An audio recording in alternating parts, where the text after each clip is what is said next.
Olá, nobres amigos, eu sou Lucas Possalski II, Príncipe Exilado, e neste vídeo aqui falarei sobre isso aqui atrás, brasão. Mas não só qualquer brasão, olha o que esse brasão significa. Pois é, ele é um brasão Possalski. E por que ele é um brasão Possalski? Porque ele carrega a simbologia de minha família. Ele é modificado? Ele é, não é exatamente o original. Ou o equivalente original dele. Foi retexturizado para ficar uma coisa mais bonita, sem dúvida, foi. Mas tá aí todos os elementos que preservam a simbologia da minha família. E por que eu tô falando sobre isso? Porque nesse vídeo eu falarei sobre a minha família. E falarei muitas coisas sobre ela que talvez para muitos de vocês não seja algo claro. Em primeiro lugar, da onde veio minha família? Minha família veio do reino que era chamado de Baixa Panônia durante a Idade Média. E hoje região conhecida como Eslavônia, na Croácia. Este era o reino original da minha família, da onde ela surgiu. E a família Possalski basicamente tem esse nome porque eles reinavam que Po e Salski. Salski vem de Sava, rio Sava. Ele é um rio importante da Croácia e da Eslovênia. Rio mais importante desses dois países, diga-se de passagem. A parte interiorana da Croácia e da Eslovênia.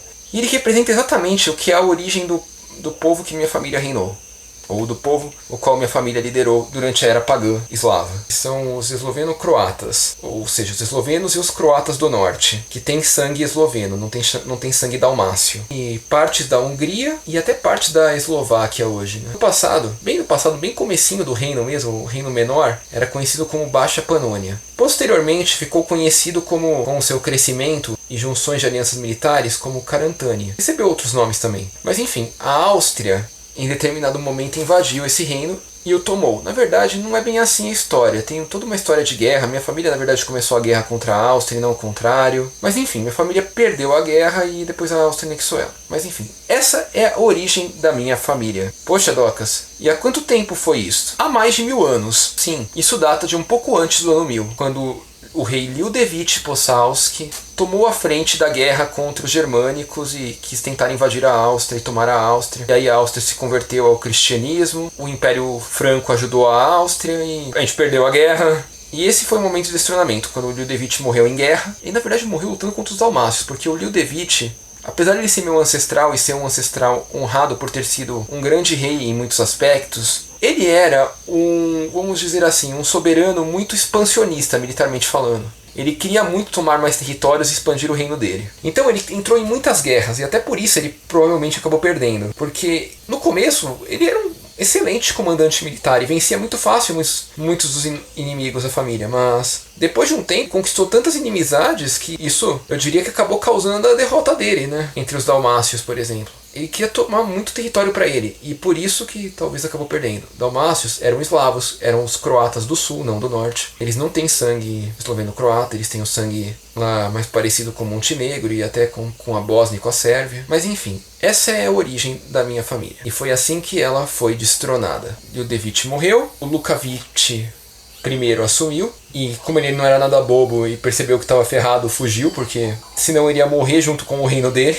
Na hora que ele percebeu que seria inviável vencer de todas as formas possíveis, ele desapareceu para não ter que se converter ao cristianismo. Dizem que ele fugiu para Dalmácia mesmo, fez um acordo de paz com os dalmatas. Mas enfim. Aí após essa parte, vocês entenderam como eu fiquei destronado, você está se perguntando, mas então quer dizer que a família Possalski é a legítima família real croata? Eu ouço muita gente perguntando isso para mim, porque eu explico que realmente veio uma família real que veio da Croácia, de solo croata hoje. Não, a coisa é muito mais confusa do que parece, porque a família Possalski foi a família real da Eslavônia, não da Dalmácia. A Dalmácia teve 3 ou 4 famílias reais diferentes. Teve 3 ou 4 dinastias diferentes, algumas até ao mesmo tempo umas que as outras. Porém, a Eslavônia teve somente a família Possalski como família real. Então, se eu fosse reivindicar algum trono, eu não poderia reivindicar trono da Croácia inteira, mesmo porque minha família não governou a Croácia como um todo.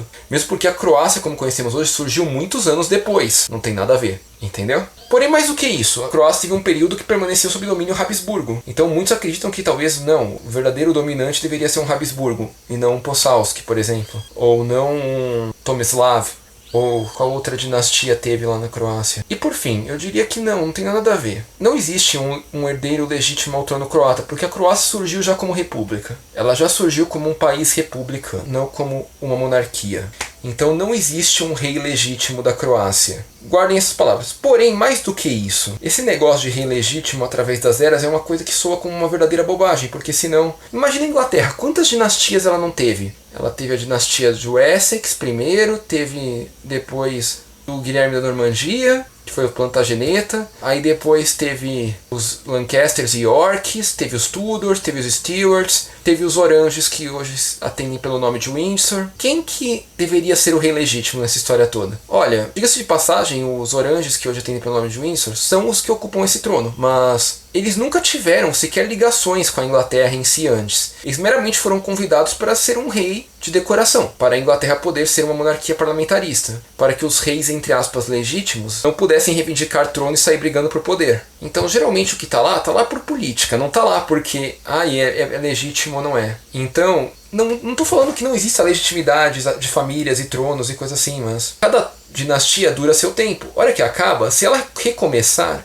é como se ela fosse uma dinastia nova. Não é a mesma que reassumiu um trono que pertencia a ela. Se hoje qualquer nobre por direito assumir o trono brasileiro, seja ele um Orleans Bragança ou não, ele vai ser rei legítimo, uma vez que se formou uma nova monarquia. Mas enfim, já estou fugindo do conceito nesse vídeo.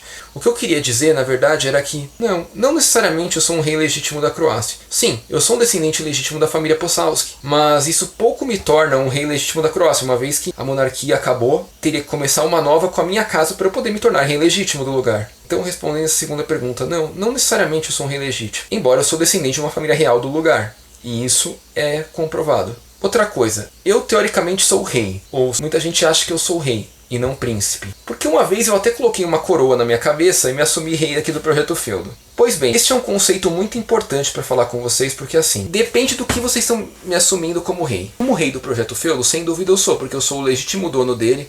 Essa ideia começou em mim, não tenho antecedentes, então eu sou o legítimo senhor da ideia, uma vez que eu não sou herdeiro de ninguém nessa ideia, eu que a comecei. Então eu sou um rei por princípio, um rei nobreza histórica mesmo, nobreza bárbara. Eu que montei isso, logo eu sou o dono disso. Porém, o que acontece é que eu não sou um rei perante a dinastia Possalski, uma vez que meu pai está vivo e meu avô também. Por consequência, meu avô é o rei, meu pai é o príncipe herdeiro e eu sou o segundo na linha sucessória da casa Possalski. O que acontece é que meu pai e meu avô não nutrem interesses pela casa Possalski como uma dinastia. Então isso dá muito a entender de quem vê os vídeos e quem estuda a minha dinastia, de que talvez eu seja o rei Possalski. Digamos que eu seja o príncipe em exercício da casa Possalski. O príncipe regente, uma vez que só eu me preocupo com a origem da casa e com difundir os ideais e simbologia da casa. Então, por consequência, é como se eu fosse um príncipe regente, não um rei. Não sou o rei porque a figura do rei existe, está viva, mas na prática eu que reino, porque eu sou o único interessado no caso.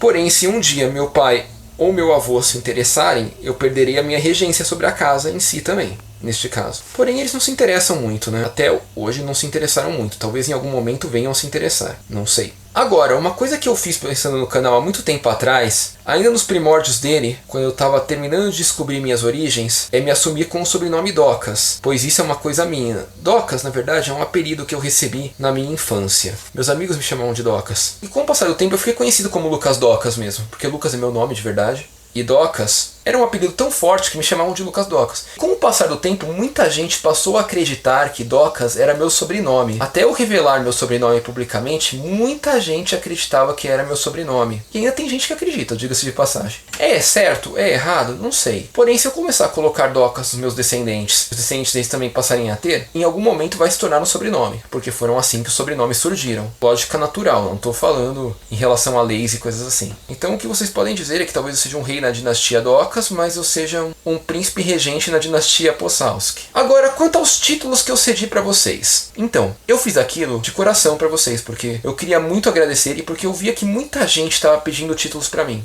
E lógico, eu aproveitei para poder usar isso também para divulgar nosso programa de membros do canal. Novamente, eu sei que não é todo mundo que tem dinheiro para apoiar, ou mesmo que tenha dinheiro, não é todo mundo que está disposto a apoiar e coisa assim. E novamente, eu entendo, e se você é um fã e só quiser ver os vídeos, beleza. Eu tô feliz com você do mesmo jeito. Pra mim, toda ajuda é válida. Não importa se seja uma ajuda financeira direta grande ou uma ajuda pequenininha com um like e um compartilhamento do vídeo para fazê-lo chegar a mais gente. Não importa, pra mim toda ajuda é válida. Mesmo porque, como vocês devem ter entendido, eu comecei a tornar esse canal profissional. Não cheguei a falar dos motivos disso ainda, mas vou falar em outro vídeo. Mas enfim, quanto à validade real desses títulos? Cara, na boa, eu não sei qual que é a validade real desses títulos. Na minha humilde opinião, um título é só uma honraria bonita que você tem, que recebeu de outra pessoa e que você pode guardá-la como uma forma de dizer aquela pessoa é grata a mim. E é meio que isso, os títulos que eu fiz. Porém, significados nobílicos reais, eu não sei. Eu até estou falando com o professor Evandro aqui,